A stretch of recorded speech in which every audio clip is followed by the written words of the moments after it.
Welcome to the Spunky Spirit Podcast. I'm your host, psychic medium Carrie Muggs. This is where we learn all things spirit, everything from spiritual gifts, awakenings, ghosts, aliens, and starseeds. Nothing is untouchable, but always fun and spunky. I am honored to be on this spiritual journey with you, so make sure you hit the subscribe button so you never miss an episode.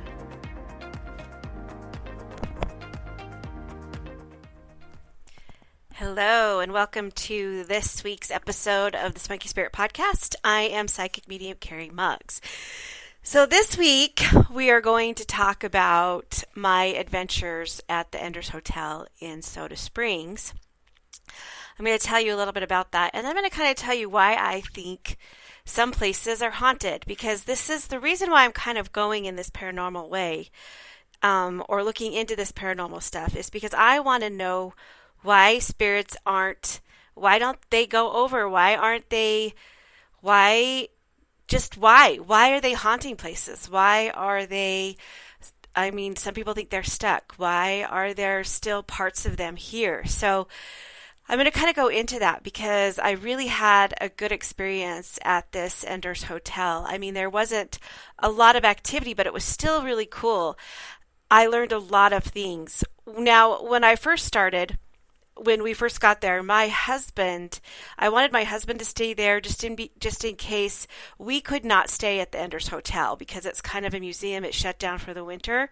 And so we got a room at a hotel that was close to it in town, just in case I wanted to tap out. This was my first paranormal hunt, so just in case I wanted to leave or tap out or go, I could take off and go and just be like, hey, I'm out, and go spend the rest of the night at a different hotel.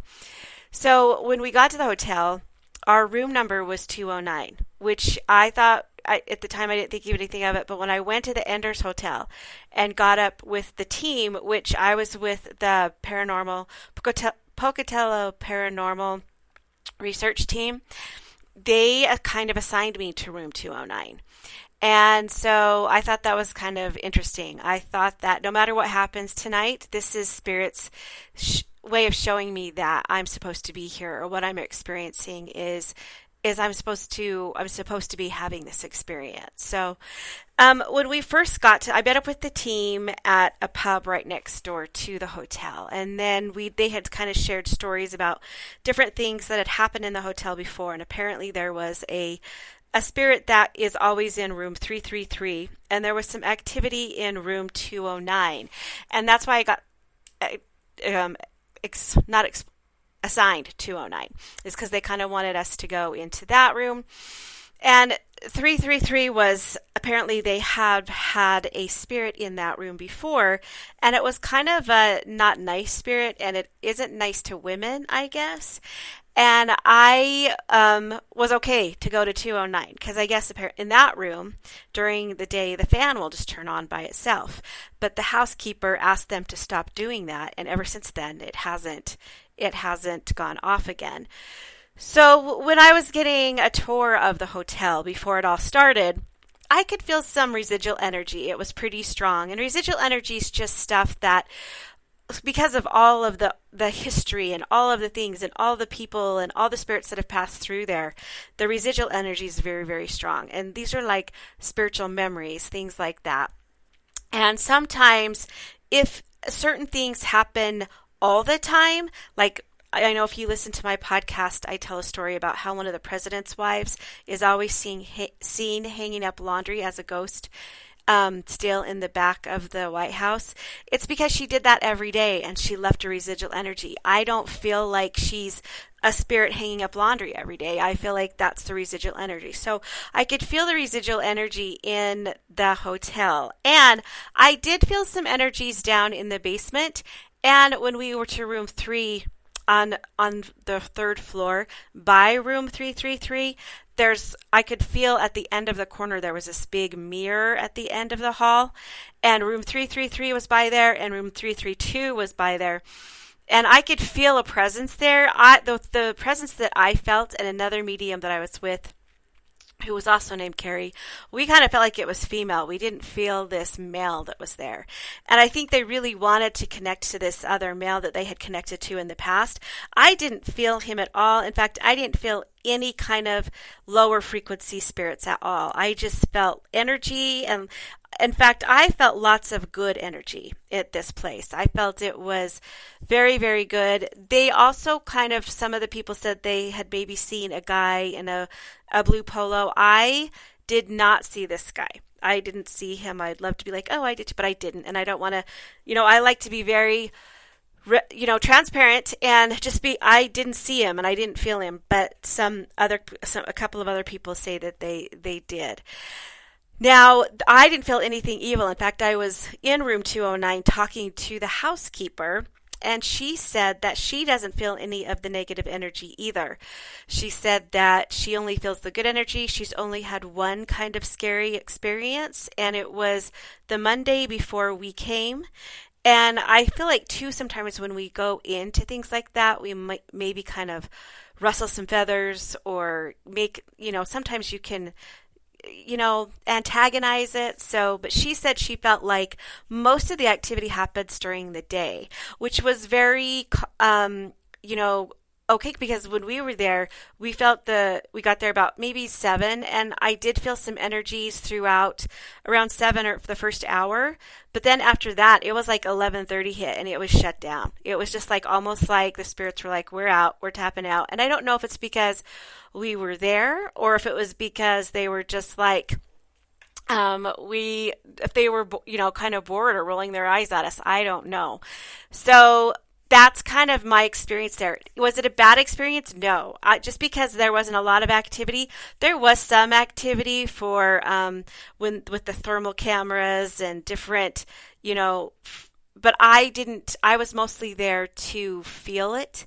And I think that a lot of people didn't feel anything. Maybe, my little ghost meter thing, the EMF, the EFM, I don't know. I always get these mixed up. That's my ADHD. But the meters didn't really go off that much, but the thermal heater or the thermal camera did pick up some activity a little bit at the beginning, but after that it kind of disintegrated or dissipated. So there was an hour that we were online live for a little bit, but I don't feel like anything happened. I was mostly in room 209. So it wasn't like a big, huge activity, which is actually totally fine for my first experience. I didn't want anything too scary or anything. I just kind of wanted to see how it worked, which actually was awesome because it made me think of different things that I can do for my business and what I can adapt for Spunky Spirit and for the things that we do.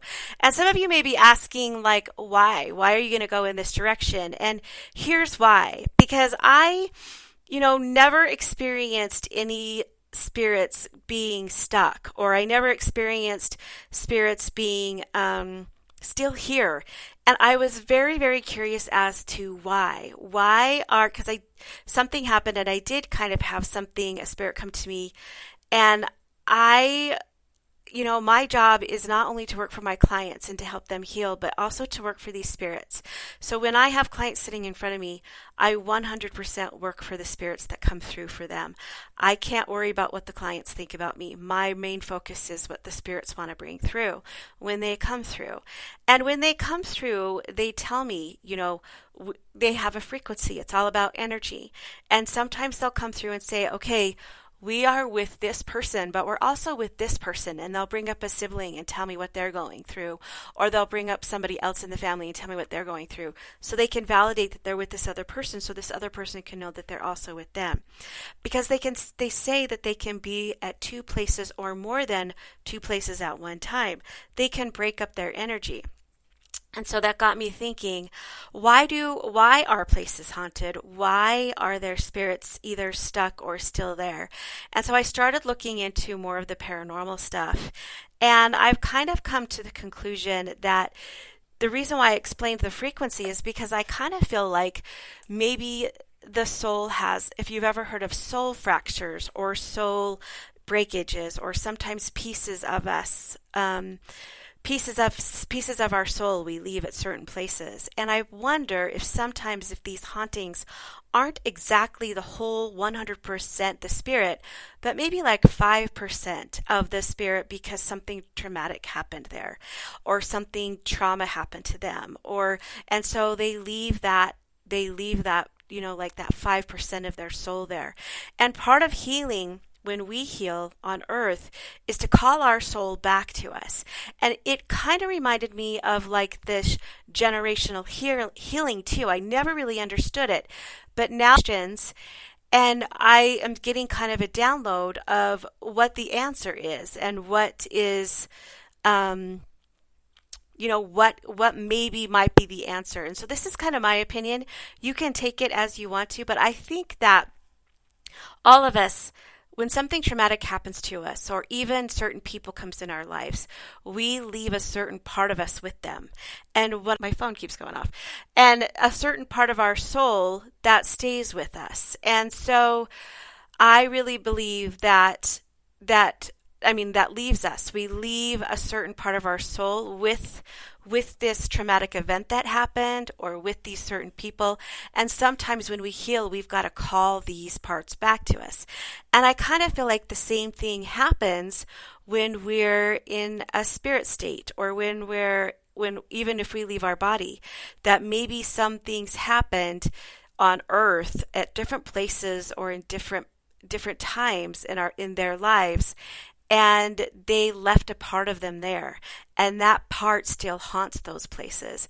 And I was kind of listening to a podcast that Dave Schrader, he does some paranormal hauntings, and he kind of said the same thing. What if we just leave parts of us at these places and that residual energy stays there, or that part of us stays there because we haven't healed from that? And I'm going to talk about a little bit more about that when we go to, I'm going to go to take a break, tell you what's coming up, and then I'm going to talk a little bit more about how we heal that and how that trauma is part of our generational healing.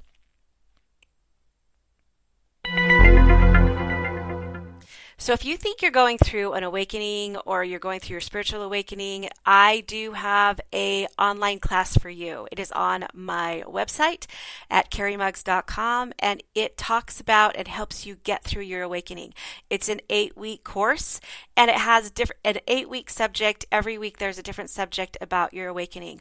1 week is about protection. 1 week is about your spirit guides. 1 week is about your clairs. Other weeks are about the chakras. Other weeks are about signs and symbols, and you get a different theme every week emailed to you and access to this online course to help you understand and get through this awakening. So if you want to go to that, go to carriemugs.com, and that will help you. It's called Awaken Your Senses. I think it's $60, and it's an awesome 8-week course to help you. Lots of people always call me or always text me and say, how do I get through this awakening? And that course is the perfect, ideal way to help you get through that. So go to carriemugs.com and get that. Also, if you want to know what's coming up or the things that are coming up, please go to my website and enter your email address for the monthly email. I don't spam. In fact, sometimes I don't even send a monthly email out, but this is the best way for you to know what's coming up and the things that are coming up for me and the retreats that are coming and the classes that are coming. I'm going to start getting better about that, but join my monthly email to learn that information. And I love my Patreon group. Patreon is where you go. We do Coffee with Carrie every month where you can ask questions. You get monthly meditations. You get weekly readings. And you get a moon ceremony every month. And you can have a spirit circle, online spirit circle every month, which is also very awesome. So to join that, go to Patreon or go to my links down below in the show notes and find all these links to help you get through all of this stuff. Okay, so before I left, we were kind of talking about the soul fragments or the soul fractures, and us leaving parts of our souls at different places. And sometimes I think spirits, if they have a traumatic life or if they have a traumatic event that happens, they can leave their soul fragment in this place. So, like, let's say they were hanging out at a pub and they were murdered there. Then I feel like then part of that soul fragment is that part of that memory of their soul is going to be there until they heal from that, which is they can heal on the other side, or they might want someone just to remember them or remember their story or remember. And I think that that's what I love about some of Dave Schrader's paranormal experiences is he doesn't just go in and shake things up, right? He doesn't go in and antagonize the spirits and just do it for the spooky effect. They go in, him and Cindy Kaiza, and they go in and they want to heal the spirits. They want to help the spirits, and that's what I want to do. I want to go in and help these spirits and help them to heal. And that's what you do by remembering them or remembering how, not just the scary parts of them, but remembering how they lived, or remembering, and honoring them in a way. And I don't say that we like go in and honor spooky spirits like serial killers and things like that. But part of it is, I think part of that stuff, that spirit just stays here because that trauma is so intense, because energy has so much power. Energy is just like, energy is just so much power, and emotions get involved, and emotions honestly is just your emotion is just energy in motion. So it's can leave so much of that feeling at that time on the earth. And I think that that's what I think, and I feel like, and kind of been guided by spirit, that might be a little bit of what's happening. So I don't really feel like there's 3-year-old little ghosts running around. What I feel like is, if you see a little boy or a girl ghost, is something traumatic happened to them in that space, or something happened to them in that space, and they left that of little tiny fraction of their soul in that event. And that's why I feel like it's so important to do maybe genealogy or to do some of our history. And history is so important because when we do that and we see those spirits and what they went through and honor them, it helps them heal and it helps them call back their souls. And not only in a spirit area, in a spirit realm, but in ourselves too. So when we have traumatic times in our life, we leave that residue, or we leave a fracture of our soul. And that's why so many mediums or so many spiritual healers say, call back, call yourself back and make yourself whole, become your authentic self. And I never really understood generational healing until I kind of thought about it in this way too. When you've had generational trauma, and certain, or women or men that go through certain family abuse, and they pass it down from one generation into one generation to one generation, these little spirits are constantly leaving parts of their souls, soul fragments or soul fractures in these traumatic events. So when you break that cycle, and you change it, and you stop the abuse, and you change it so it doesn't move forward, or it doesn't go forward, then all of those generational spirits, all of those ancestors can retrieve that trauma or that soul fracture, that part of their soul that they left there. They can retrieve that, and that's how they heal. And that's how I feel generational healing works. And so I really don't feel like these hauntings are scary. And now I kind of get why some mediums say that there's no good or bad spirits, and that they're not really evil. There is no evil. I do believe that's not true. I do believe there are malevolent spirits out there that do trick and do traumatize. But I think it's because they're not healed in some way. I think something traumatic happened to them on Earth, or something happened to them, and that's part of their soul. They left at that part of their life. They left a soul fragment there. So I don't believe they're stuck there. And I don't believe they're haunting. I feel like that part of their soul is haunting. And I believe that also a good portion of their soul is on the other side.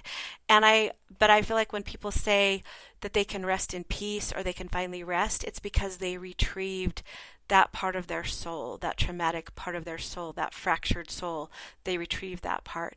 And maybe I'm way off here. I don't know. I just know that there's got to be a reason why these spirits are lost on earth and that they're unhappy. And, it's very, very, very rare that there's a demonic entity around. And most of the time, it's a malevolent spirit that just has to heal in some way.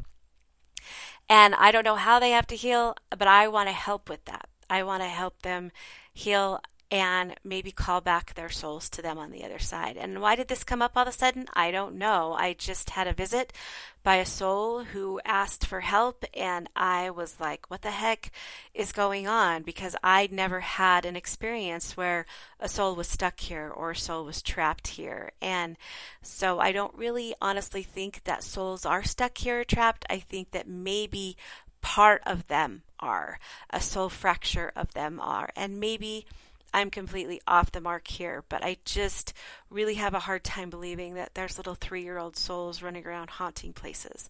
I really, really do. It breaks my heart if there are, and especially when children are involved.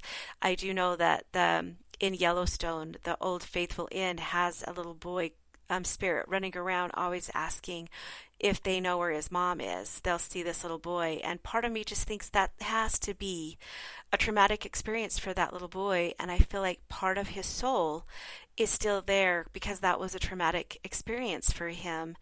And I don't believe that his whole soul is there 100% living out his days asking where his mom's at.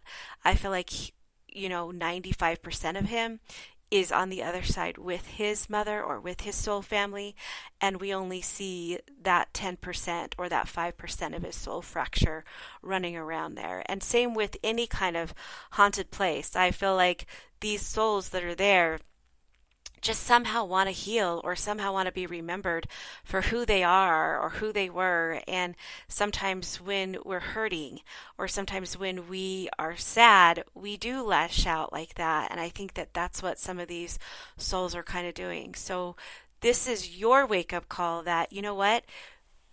Process some of heal here on earth while you're here. If you had some traumatic events happen to you, and it's hard, I don't even know if I can get through this without crying. If you had some traumatics of some trauma in your life here, heal that stuff here. Heal it here. Don't leave that empty residue. Call back your soul fragments now. Process that stuff. And so then you're not leaving parts of you here on earth and part of your soul fragments or soul fractures here. I really and I'm not 100%, I'm not an expert on soul fractures or soul fragments, and I just cannot wrap my head around that some spirits are stuck here haunting places for the rest of their lives. I really have to truly believe that it's just part of them. And I kind of got some of my answers about that on some of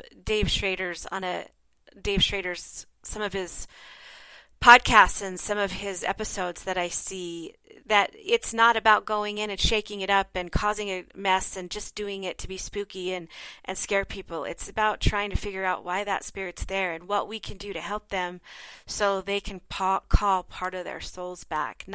It's not about walking to the light or entering the light. It's about calling back their souls. And I really firmly believe that. And, if there's anybody out there that has a different scenario, I would be happy 100% to hear that too, because I'm open to anything. But let me know what you think about that. And this is why, if some of you are asking why I'm going in this direction, this is why. I am a communicator, a medium for not only this life, but for the other side. And honestly, as much as I love all my clients, I work for spirit and I work for the other side. And so honestly, when you come to me, it's because your ancestors found me and led you to me. I really firmly believe that. And I really firmly believe that if I can help heal on earth, I can also help spirits heal on the other side. And ironically, it was kind of one of my clients that has recently passed over that has kind of shown me this. and because I didn't understand it, and I never wanted to touch this area of paranormal or the spirit realm. I always thought this was bad, this was scary, and it kind of opened my eyes and made me see why some people think the way they do and why some people would think that, and I really want to have these questions answered. So I'm still going to be doing all the things I'm doing, but I've kind of opened up this venue too. And if you would like to join me on this adventure, this is new to me. But you can come here on this adventure with me and feel the thrill of it. But remember, the bottom line is to help these spirits heal, and to help you heal, and to help us not leave these soul fragments behind, so we can become whole again, all of us. And so I leave that with you guys. I hope you weren't too disappointed and it wasn't spooky, scary stuff, but it was cool. It was a cool lesson that I learned through this whole thing, and I would do it again in a heartbeat. There wasn't a lot of activity that night, but it was National Ghost Hunt Day, actually, and I didn't know that until I actually went there that day. And so there were lots of different ghost hunts going on around the world, and they were being, kind of streamed or live events going on different websites. But it was also, I'm not going to lie, it was kind of a not very well planned by them, and so a lot of people didn't get to see a lot of it, or didn't know the links to find. So next year I'm going to be doing it too, but in a different sense, and I will start doing a little bit more of paranormal investigating. So if you like that part, stick around, because it's going to maybe have a different spin on it. It'll be not as spooky, but it'll be interesting, and there'll still be activity, but we're going to try and help figure out why these spirits are here and what they need. So hope you stick around for that. I love you guys so much, and I will see you next week.